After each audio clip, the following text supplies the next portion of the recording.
Hi friends, நிலைப்பாடு viewers அனைவருக்கும் வணக்கம். நாம் இந்த வீடியோவில் எதை பற்றி பார்க்க போகிறோம் அப்படின்னா, நம்ம வாழ்க்கையில் எந்த ஒரு விஷயமும் நடக்கணும் அப்படின்னா நம்ம மனசில் அது நினச்சாதான் அது நடக்கும். ஓகேங்களா?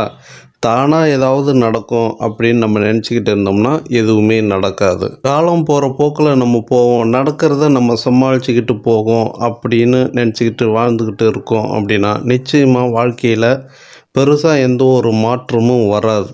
இன்னும் சொல்லப்போனால் எந்த ஒரு எதிர்பார்ப்பு இல்லாமல் நம்ம பாட்டு காலம் போன போக்கில் வாழ்ந்துக்கிட்டு இருக்கோம் அப்படின்னா பிரச்சனைகள் தான் நமக்கு நிறைய வர மாதிரி தெரியும். அதுவும் சின்ன சின்ன விஷயங்கள் கூட ஒரு பிரச்சனையாகவே தெரியும். பிரச்சனை இல்லாமல் நம்ம வாழணும் அப்படிங்கிறதுக்காகவே பல விஷயங்களை நம்ம ஒதுங்கி ஒதுங்கி போகிற மாதிரி இருக்கும். இப்படியே போய்கிட்டு இருந்தாலும் கடைசியாக நம்ம வாழ்க்கையில் எந்த ஒரு முன்னேற்றமும் இல்லாமல் அதே இருக்கிற நிலையிலே இருந்துக்கிட்டு ரொம்ப ஓரம் தள்ளப்பட்ட ஒரு வாழ்க்கையாக அது இருக்கும். நம்ம வாழ்க்கையிலும் பெருசாக முன்னேறணும், மாற்றம் வரணும், வரக்கூடிய பிரச்சனைகளும் பெருசாக தெரியக்கூடாது, ஈஸியாக நம்ம சமாளித்து அதை தாண்டி எதிர்நீச்சல் போட்டு போகணும் அப்படின்னா நிச்சயமாக வாழ்க்கையில் எதிர்பார்ப்போடு வாழணும். எதிர்பார்ப்பு அப்படிங்கிறது இருந்தால் மட்டும்தான் நம்ம எங்கே போகணும் அப்படிங்கிற ஒரு விஷயம் ஒரு தெளிவான பாதையோடு நம்மளால் பார்க்க முடியும். அந்த எதிர்பார்ப்பு மிகுந்த வாழ்க்கையை எப்படி நம்ம உருவாக்குறது அப்படிங்கிறத பற்றி தான் நம்ம இந்த வீடியோவில் பார்க்க போகிறோம். இந்த உலகத்திலேயே எதிர்பார்ப்போடு வாழக்கூடிய ஒரே ஜீவன், ஒரே உயிர் எது அப்படின்னு கேட்டால் மனுஷன் மட்டும்தான். பெரும்பாலும் மனுஷன் பணத்துக்காக கஷ்டப்படுறத பார்த்து பல பேர் தத்துவங்களாக சொல்லுவாங்க. மனுஷன்தான் நாளைக்குன்னு சேர்த்து வைக்கணும்னு போராடிக்கிட்டு கஷ்டப்பட்டுக்கிட்டு இருக்கான், ஆனால் வேறு எந்த மிருகமாவது அப்படி சேர்த்து வைக்குதா அப்படின்னு சொல்லுவாங்க. ஆனால் அப்படி சொல்கிறவங்களுக்கெல்லாம் ஒரு உண்மை என்னன்னு தெரியாது.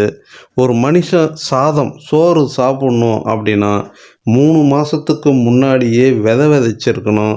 ஒரு மனுஷன் காரம் சாப்பிட்ணும் அப்படின்னா 6 மாதத்துக்கு முன்னாடியே அவன் மிளகாய் விதைச்சிருக்கணும். இனிப்பு சாப்பிடணும் அப்படின்னா 1 வருஷத்துக்கு முன்னாடியே கரும்பு விதைச்சிருக்கணும். புளி சாப்பிடணும் அப்படின்னா ஒரு 10-20 வருஷத்துக்கு முன்னாடியே அவன் புளிய மரத்துக்கான விதையை விதைச்சிருக்கணும். இப்படி மனுஷன் சாப்பிடக்கூடிய எந்த ஒரு உணவாக இருந்தாலும் அன்னைக்கே விதைச்சி அன்னைக்கே விளைஞ்சி அன்னைக்கே தட்டுக்கு உணவாக வந்துடுறது கிடையாது.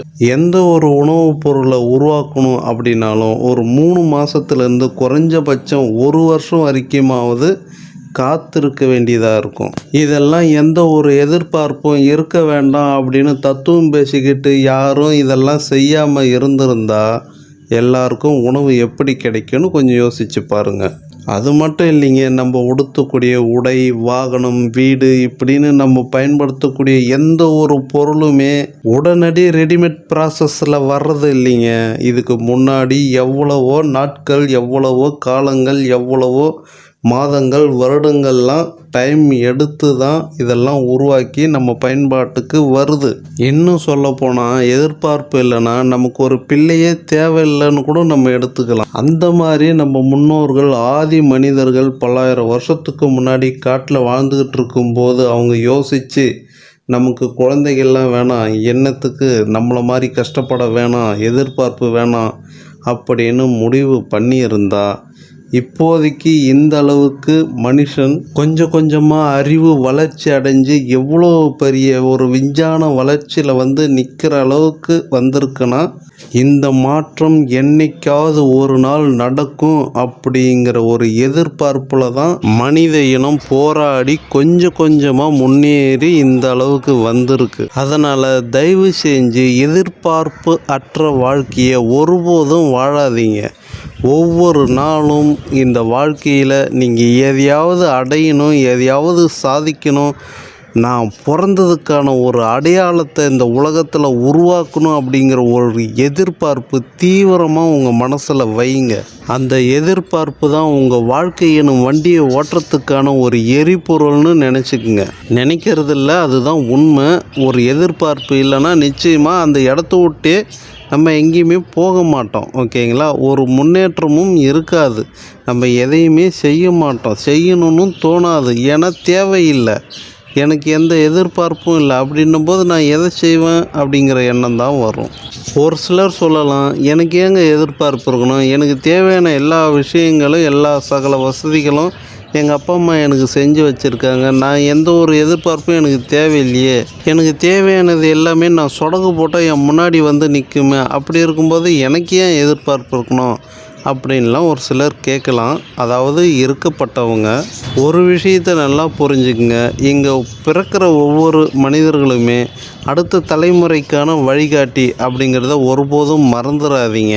சரி, ஓகே. ஒரு சிலர் சொல்லுவாங்க, நாளைய பற்றின கவலை நமக்கு எதுக்கு, அது இன்னும் வரல, ஆனால் இன்றைக்கி நம்ம கையில் இருக்குல்ல, இதை நீங்கள் சந்தோஷமாக என்ஜாய் பண்ணுங்க அப்படின்னு சொல்லுவாங்க.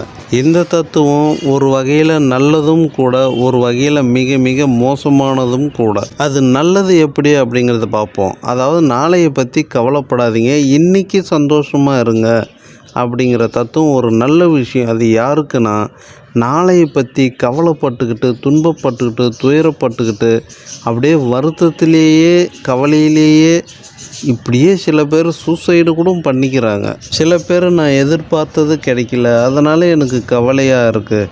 சில பேர் நாளைக்கு என்ன நடக்குமோ அப்படிங்கிற பயத்தில் எனக்கு கவலையாக இருக்குது இப்படிலாம் சொல்லுவாங்க. அந்த மாதிரி உள்ளவங்க நிச்சயமாக இந்த நொடியே நீங்கள் சந்தோஷமாக நீங்கள் வச்சுக்கலாம். ஓகேங்களா? நாளைக்கு என்ன ஒன்றாலும் நடக்கலாம், என்ன ஒன்றாலும் மாறலாம். நீங்கள் எதிர்பார்த்தது நடக்கலாம், நடக்காமையும் போகலாம். அதுக்காக கவலைப்பட வேண்டிய அவசியம் கிடையாது. இங்கே வாழ்க்கைங்கிறது எல்லாமே அனுபவம் தான். ஓகேங்களா? அனுபவம் மட்டும்தான் நம்ம இங்கே சேமிக்கிறோமே தவிர வேறு ஒன்றுமே கிடையாது. எல்லாமே ஒரு அனுபவம் மட்டும்தான். இது வரைக்கும் நீங்கள் வாழ்ந்த வாழ்க்கையை அப்படியே கொஞ்சம் பின்னாடி திரும்பி பார்த்தா உங்கள் அனுபவம் மட்டும்தான் மிச்சமாக இருக்கும். சந்தோஷமோ இன்பமோ துன்பமோ சுவையோ விளையாட்டோ கோபமோ தாபமோ உறவோ சிக்கலோ எதுவாக இருந்தாலும் இது வரைக்கும் நீங்கள் வாழ்ந்த வாழ்க்கை எல்லாமே அனுபவம் மட்டும்தான் மிச்சமாக இருக்கும். இந்த நொடியும் ஏதோ ஒரு அனுபவத்தை சேகரிச்சுக்கிட்டே இருக்கீங்க. ஒவ்வொரு நொடியும் அனுபவத்தை மட்டும்தான் சேகரிச்சுக்கிட்டு இருக்கீங்க. வரப்போகிற நாட்களும் வரப்போகிற காலங்களும் வாழ்க்கையும் எல்லாமே ஒரு அனுபவமாக சேகரிச்சுக்கிட்டு இருக்குமே தவிர வேறு ஒன்றுமே இங்கே மிச்சம் இல்லை. இதை நல்லா புரிஞ்சுக்குங்க. வாழ்க்கையில் என்ன ஒன்றாலும் நடக்கட்டும், நீங்கள் அதை பற்றி கவலையே படாதீங்க. எல்லாத்தையுமே ஒரு அனுபவமாக சேகரிச்சுக்கிட்டு இருங்க. நல்ல அனுபவம் வரும்போது நம்ம சந்தோஷப்படுறோம், ஒரு கெட்ட அனுபவம் வரும்போது துன்பப்படுறோம். எந்த அனுபவம் வந்தால் என்னங்க, அதெல்லாம் சேமித்து ஒரு ரெக்கார்டு மாதிரி வச்சுட்டு உங்கள் வேலையை பாருங்கள். அடுத்த சந்தோஷமான அனுபவம் வர்றதுக்கு என்னமோ அதை பண்ணுங்கள். சரி, ஓகே. இதே தத்துவம் மிக மிக மோசமானது எப்படி அப்படிங்கிறத பற்றி நம்ம பார்க்கலாம். பல பேர் இந்த தத்துவத்தை தவறான புரிதலோட வாழ்க்கையில் இருக்கிற பணத்தை எல்லாத்தையும் அன்னன்னைக்கே செலவு பண்ணிவிட்டு எந்த ஒரு சேஃப்டியும் எந்த ஒரு ஃப்யூச்சர் பிளானும் இல்லாமல் கடைசியில் ரொம்ப நெருக்கடியான ஒரு கஷ்ட சூழ்நிலை வரும்போது மற்றவங்கக்கிட்ட கையேந்தி நிற்கிற நிலைமையில தான் பல பேர் இந்த மாதிரி தத்துவத்தினால சிக்கலுக்கு உள்ளாகிறாங்க. அன்னன்னிய சந்தோஷம் அப்படிங்கிறது ரொம்ப முக்கியம்தான். ஒவ்வொரு நொடியும் நம்ம சந்தோஷமாக வாழ்கிறதுக்கு என்னெல்லாம் பண்ணணுமோ நிச்சயமாக நம்ம அதை பண்ணுறது தான் வாழ்க்கையோட பியூட்டியே. அதில் எந்த விதமான மாற்று கருத்துமே நிச்சயமாக கிடையாது. ஆனால் நம்ம மனிதர்களாகிய வாழ்க்கையின் கட்டமைப்பு எப்படின்னா, மற்ற மிருகங்கள் மாதிரி மற்ற விலங்குகள் மாதிரி உணவை தேடி நம்ம போகிறதில்ல. உணவை நம்ம இருக்கிற இடத்துக்கு வர வைக்கணும். இதுதான் மனிதர்களுடைய வாழ்க்கையோட கட்டமைப்பு. ஒரு பேச்சுலராக இருக்காங்க, இல்லை வெளியூரில் எங்கேயாவது வேலை செய்கிறாங்க, தனியாக வேலை செய்கிறாங்க அப்படின்னா அவங்க நிச்சயமாக உணவு தேடி ஹோட்டல் மாதிரி போவாங்க. ஆனால் ஒரு ஃபேமிலியாக ஒரு குடும்பமாக ஒரு வீட்டில் சொந்த வீட்லேயோ இல்லை வாடகை வீட்லேயோ இருக்காங்க அப்படின்னா அங்கே ஒன்று கூடி ஒரு வீட்டில் சமைச்சு அவங்க சாப்பிடுவாங்க. அதுவும் டெய்லியும் 3 வேளை சாப்பிட்டாகணும் அப்படிங்கிற ஒரு கட்டாயம் ஒவ்வொரு மனிதனுக்கும் இருக்குது. உணவை தாண்டி இன்னும் அன்றாட உபயோகத்துக்கு பல பொருளாதாரமும் தேவைப்படுது. இப்படி இருக்கிற சூழ்நிலையில் நமக்கு அன்றாடம் கிடைக்கக்கூடிய வருமானமோ இல்லை மாதம் கிடைக்கக்கூடிய வருமானமோ நம்ம அப்பப்போ அந்தந்த மாதத்திலேயே காலி பண்ணிடுறோம், சந்தோஷமாக இருக்கிறோம் அப்படிங்கிறதுக்காக எல்லாத்தையுமே காலி பண்ணி என்ஜாய்மெண்ட் பண்ணிடுறோம் அப்படின்னா, ஒரு அவசரமான சூழ்நிலைக்கோ, ஒரு எமர்ஜென்சி ஏதாவது ஹாஸ்பிட்டல் செலவுக்கோ, இல்லை ஏதாவது குடும்பத்தில் ஏதாவது ஃபங்க்ஷன் செலவுக்கோ, புயல் மழை இல்லை ஏதாவது கொரோனா காலகட்டம் போல் ஏதாவது வீட்டுக்குள்ளேயே முடங்கி போடுற மாதிரி ஒரு வாரமோ இல்லை மாதக்கணக்கோ முடக்கி போடுற மாதிரி ஏதாவது இயற்கை சூழ்நிலையின் காரணமாகவோ, இப்படி பல காரணங்களுக்காக அத்தியாவசிய அவசியமான செலவுகள் அப்படிங்கிறது ஒரு சேமிப்பு இருந்தால் மட்டும்தான் நிச்சயமாக அந்த காலகட்டத்தை நம்மளால் சமாளிக்க முடியும். வாழ்க்கையோட யதார்த்தம் இந்த மாதிரி இருக்கும்போது, ஆனால் ஒரு சிலர் இந்த காலத்தில் என்ன ஃபாலோ பண்ணுறாங்க அப்படின்னா,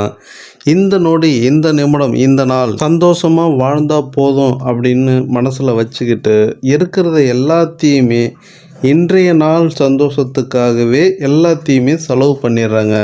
ஃப்யூச்சரை பற்றி அவங்க சிந்திக்கிறதே இல்லை, எதிர்காலத்தை பற்றி யோசிக்கிறதே இல்லை. இன்னும் ஒரு சிலர்லாம் பார்த்திங்கன்னா இதுக்கும் மேலே போய் இஎம்ஐயில் கிரெடிட்டில் கடனை வாங்கி அதன் மூலயமா பல பொருட்களை வாங்கி இன்னும் கடன்காரனாகவே இருக்காங்க. இன்னும் ஃப்யூச்சரில் பல வருஷத்துக்கு கடன் சுமையை தனக்குத்தானே ஏற்றிக்கிட்டாங்க. நல்லா புரிஞ்சுங்க, உண்மையிலேயே அன்றாட சந்தோஷங்கிறது ரொம்ப ரொம்ப முக்கியம்தான். ஆனால் ஃப்யூச்சரை பற்றின எதிர்பார்ப்பு இல்லாமல், பிளானிங் இல்லாமல் நம்ம வாழ்க்கையை நடத்துறது நிச்சயமாக அது ஒரு புத்திசாலித்தனமான வாழ்க்கையாக இருக்காது.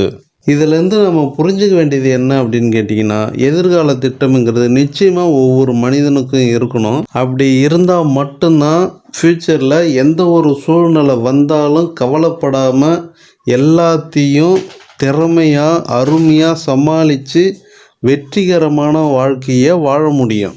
சரி, ஓகே. எதிர்பார்ப்புங்கிறது ஒவ்வொரு மனிதனுக்கும் தேவை அப்படிங்கிறது நல்லா உங்களுக்கு புரிஞ்சிருக்கும். உண்மையிலேயே எதிர்பார்ப்புங்கிறது எப்படி உருவாகுது அப்படிங்கிறத பற்றி பார்க்கலாம். தாகம் எடுக்கும்போது நம்ம தண்ணியை எதிர்பார்க்குறோம், பசி எடுக்கும்போது நம்ம உணவை எதிர்பார்க்குறோம். அந்த மாதிரி நமக்கு என்ன திறமை இருக்கோ அதுக்கேற்ற ஊதியமோ வேலையோ நம்ம எதிர்பார்க்கறது நியாயமான ஒன்று தான். நம்ம அறிவுக்கும் திறமைக்கும் படிப்புக்கும் ஏற்ற மாதிரியான ஒரு வேலையோ வருமானமோ நிச்சயமாக நம்ம முயற்சி பண்ணால் கண்டிப்பாக கிடைக்கும். நம்ம எதிர்பார்க்குற விஷயங்கள், நம்ம ஆசைப்படுற விஷயங்கள் நம்ம வருமானத்துக்கும் நம்ம சக்திக்கும் நம்ம தகுதிக்கும் உட்பட்டு இருக்குது அப்படின்னா நிச்சயமாக அதுக்கு யாருடைய உதவியும் தேவையில்லை, நம்மளே முயற்சி பண்ணி அதை அடைந்து கொள்ளலாம். ஆனால் அதை தாண்டி நம் ஆசைகள், கனவுகள், லட்சியங்கள் மிக பெரிதாக இருக்குது. மிகப்பெரிய லெவலில் என் வாழ்க்கையில் என்னுடைய அடையாளத்தை நான் உருவாக்கணும், என்னுடைய அச்சீவ்மெண்ட்டுங்கிறது, என்னுடைய விஷனுங்கிறது மிகப்பெரிய ஒரு சாதனையாக இருக்குது.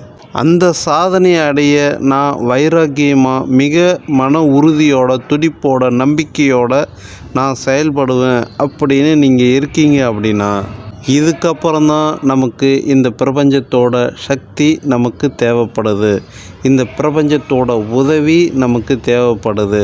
நாம் இந்த பிரபஞ்சத்தோட சக்தியை நம்ம பயன்படுத்தணும் அப்படின்னா, நம்ம எதை ஆசைப்படுறோமோ, எதை அடையணும்னு நினைக்கிறோமோ அதுக்காக இது நாள் வரைக்கும் நீங்கள் உங்கள் லைஃபுக்காக, உங்கள் அன்றாட வேலைக்காக, உங்கள் அன்றாட வாழ்க்கைக்காக எந்த அளவுக்கு எஃபோர்ட்டு போட்டிங்களோ அதை விட ஒரே 1% நீங்கள் எக்ஸ்ட்ரா உங்கள் கனவுக்காக, இந்த பிரபஞ்ச சக்தியை ஈர்ப்பதற்காக ஒரே 1% எக்ஸ்ட்ரா எஃபோர்ட்டு போட்டிங்கன்னா போதும், நீங்கள் ஆசைப்பட்ட வாழ்க்கையை அடைவதற்கு அந்த பிரபஞ்சமே உங்களுக்கு வழிகாட்டும்.